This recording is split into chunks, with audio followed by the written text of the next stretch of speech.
ढिसाळ प्रशासन याला म्हणतात. शेतकरी संकटात, कलेक्टर नाचतोय, यापेक्षा दुसरं काय पाहिजे आहे महाराष्ट्रामध्ये?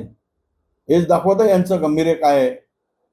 मंत्री किती जाऊन बांधावर नाचले, दिखावापणा केला, पण प्रशासन ज्या पद्धतीनं वागत आहे यावरून हे स्पष्ट होते आहे की या शेतकऱ्याच्या एवढ्या मोठ्या संकटाचं गांभीर्य ना सरकारला आहे ना प्रशासनाला आहे.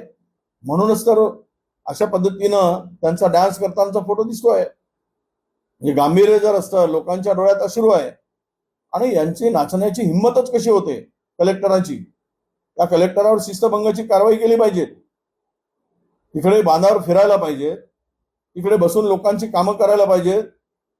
डोळ्यात अश्रू असलेल्या शेतकऱ्यांना धीर देण्याची आवश्यकता आहे.